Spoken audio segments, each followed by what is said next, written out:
ராமபுரம் பகுதியில் கடுமையான தீ விபத்தானது ஏற்பட்டிருக்கிறது. அந்த காட்சிகளை தான் நான் தற்போது பார்த்துக் கொண்டிருக்கிறோம். நியூஸ் 7 தமிழ் களத்திற்கு வந்து அந்த காட்சிகளை பதிவு செய்திருக்கிறார்கள். இங்கே பழைய பொருட்கள் மற்றும் பர்னிச்சர் பொருட்கள் வைக்கக்கூடிய ஒரு குடோனில் தீ விபத்தானது ஏற்பட்டது. அந்த தீ விபத்து கட்டுக்கடங்காமல் பரவி தற்பொழுது அருகில் இருக்கக்கூடிய குடியிருப்பு பகுதிகளுக்குள்ளேயும் நுழைந்து கொண்டிருக்கக்கூடிய ஒரு காட்சியை நாம் தற்போது களத்திலிருந்து பார்த்துக் கொண்டிருக்கிறோம். அதாவது பர்னிச்சர் கடையில் முதலில் தீ விபத்தானது ஏற்பட்டது. அந்த தீயானது மலமளவென்று புகைமூட்டத்தோடு பரவி அருகில் இருக்கக்கூடிய வீடுகளுக்குள்ளேயும் பரவுவதற்கான அபாயம் எழுந்திருந்தது.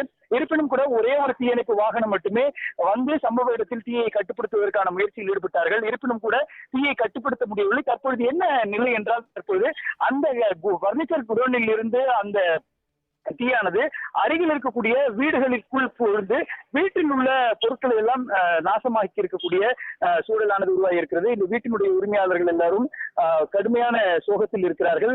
இரண்டு தீயணைப்பு வாகனங்கள் மட்டுமே இங்கு இருப்பதனால் தீயை கட்டுப்படுத்துவதில் தற்பொழுது சிரமம் ஏற்பட்டிருக்கிறது. அந்த தீயணைப்பு வாகனங்களில் இருக்கக்கூடிய தண்ணீரும் முழுமையாக தீர்ந்துவிட்ட காரணத்தினால் அவர்கள் தண்ணீர் பிடிப்பதற்காக வெளியே சென்று கொண்டிருக்கிறார்கள். இந்த தீயானது தொடர்ச்சியாக பரவிக்கொண்டே இருக்கிறதுனால் அருகில் இருக்கக்கூடிய வீடுகளுக்குள்ளேயும் போய் வீட்டில் இருக்கக்கூடிய பொருட்களும் நாசமாக இருக்கக்கூடிய ஒரு சூழலானது ஏற்பட்டிருக்கிறது. ஏறக்குறைய 100க்கும் மேற்பட்ட பொதுமக்கள் இந்த இடத்தில் தற்பொழுது குழுமி இருக்கிறார்கள். மிகவும் பதட்டத்தை ஏற்படுத்தக்கூடிய ஒரு நிகழ்வாக இது மாறி இருக்கிறது.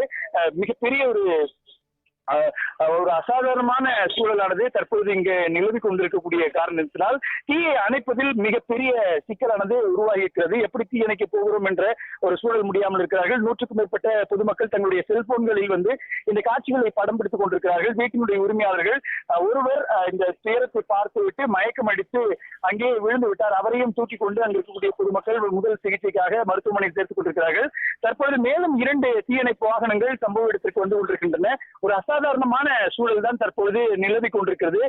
பார்ப்பதற்கு தீயானது ரொம்ப ஆக்ரோஷமாக எரிந்து கொண்டிருக்கக்கூடியதால் இந்த பகுதி முழுவதும் புகைமூட்டமாக காணப்படுகிறது. அருகில் இருக்கக்கூடிய வீடுகளுக்குள்ளேயும் தீயானது பரவக்கூடிய அபாயம் இருப்பதனால் மேலும் இந்த தீயினுடைய விபத்தினுடைய எண்ணிக்கையானது அதிகரிப்பதற்கான வாய்ப்பு இருக்கிறது. மேலும் இந்த இடத்தில் வந்து பக்கத்தில் அருகருகில் வீடுகள் இருக்கக்கூடிய ஒரு கட்டமைப்பில் தான் இந்த தெருக்கள் இருக்கிறது.